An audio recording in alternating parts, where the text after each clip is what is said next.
Pay স্কেলে চিকিৎসা ভাতা বাড়ছে দ্বিগুণ। যাদের বয়স 40 বছরের বেশি তাদের 5,000 টাকা চিকিৎসা ভাতা দেওয়ার সুপারিশ করবে কমিশন। প্রিয় দর্শক, পে স্কেলের চিকিৎসা ভাতা নিয়ে আজকে পত্রিকায় প্রকাশিত হয়েছে একটি বিশেষ প্রতিবেদন। এই ভিডিওটিতে থাকছে এই প্রতিবেদনের বিস্তারিত। তাই এই ভিডিওটি শেষ পর্যন্ত দেখুন, আর যারা এখন পর্যন্ত আমাদের চ্যানেলটি সাবস্ক্রাইব করেননি, প্রত্যেক মুহূর্তের পে স্কেলের সর্বশেষ আপডেট সবার আগে পেতে আমাদের চ্যানেলটি সাবস্ক্রাইব করে আমাদের সাথেই থাকুন। পে স্কেল নিয়ে আপনার মতামত বা পরামর্শ অবশ্যই কমেন্ট করে জানাবেন, যা পে স্কেল বাস্তবায়নে অত্যন্ত গুরুত্বপূর্ণ ভূমিকা পালন করবে। এবার বিস্তারিত। নবম পে স্কেলে সরকারি চাকরিজীবীদের চিকিৎসা ভাতা 3,500 টাকা বাড়িয়ে 5,000 টাকা করার সুপারিশ করতে যাচ্ছে পে কমিশন। আগামী বুধবার 21 জানুয়ারি এই সংক্রান্ত সুপারিশ প্রধান উপদেষ্টার দপ্তরে জমা দেওয়া হবে।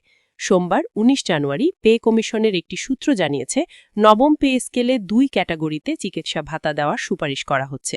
প্রথম ক্যাটাগরিতে যে সকল চাকরিজীবীর বয়স 40 বছর কিংবা তার কম, তাদের প্রতি মাসে 4,000 টাকা চিকিৎসা ভাতা দেওয়ার সুপারিশ করা হবে। আর দ্বিতীয় ক্যাটাগরিতে যাদের বয়স 40 বছরের বেশি, তাদের 5,000 টাকা চিকিৎসা ভাতা দেওয়ার সুপারিশ করবে কমিশন।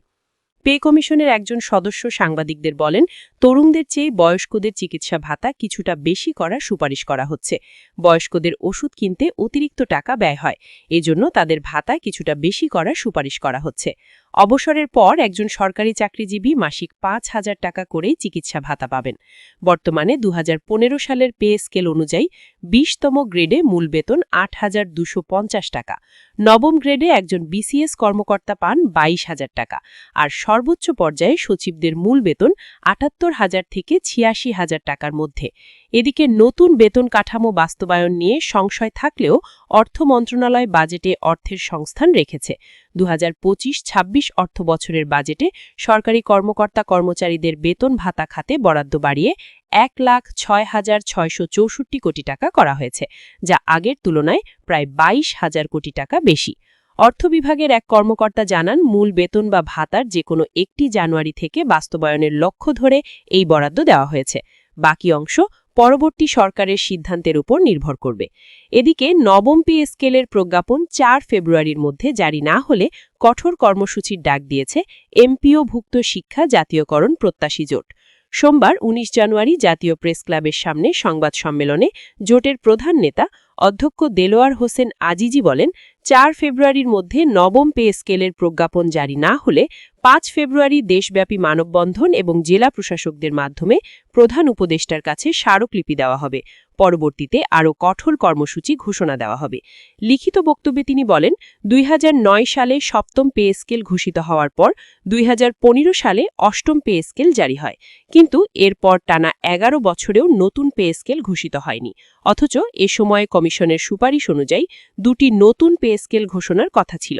এ অবহেলা ও দীর্ঘসূত্রতায় প্রজাতন্ত্রের কর্মচারীদের ন্যায্য অধিকার ব্যাহত হয়েছে মন্তব্য করে তিনি বলেন, সরকার দ্রুত পে স্কেল প্রজ্ঞাপন জারি না করলে রাষ্ট্রীয় কার্যক্রমের স্বাভাবিকতা ব্যাহত হওয়ার ঝুঁকি বাড়বে। এ নেতা বলেন, মূল্যস্ফীতির সাথে সামঞ্জস্য রেখে বেতন কাঠামো সংস্কারের লক্ষ্যে গত বছরের 27 জুলাই গঠিত হয় জাতীয় বেতন কমিশন 2025।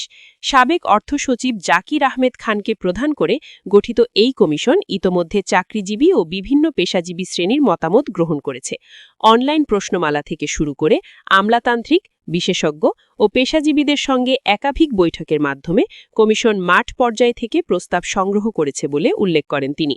সংবাদ সম্মেলনে যুগ্ম আহ্বায়কদের মধ্যে উপস্থিত ছিলেন বাংলাদেশ মাধ্যমিক কারিগরি শিক্ষক পরিষদের সভাপতি মোহাম্মদ মতিউর রহমান, বাংলাদেশ এমপিওভুক্ত শিক্ষক পরিষদের আহ্বায়ক মোহাম্মদ নুরুল আমিন হেলালি, সভাপতি মোহাম্মদ মিজানুর রহমান এবং বাংলাদেশ মাদ্রাসা জেনারেল টিচার্স অ্যাসোসিয়েশনের সভাপতি মোহাম্মদ হাবিবুল্লাহ রাজু। এ সম্পর্কিত আপডেট সবার আগে পেতে চ্যানেলটি সাবস্ক্রাইব করে আমাদের সাথেই থাকবেন। সামনের ভিডিও দেখার আমন্ত্রণ জানিয়ে এখানেই শেষ করছি। আল্লাহ হাফেজ।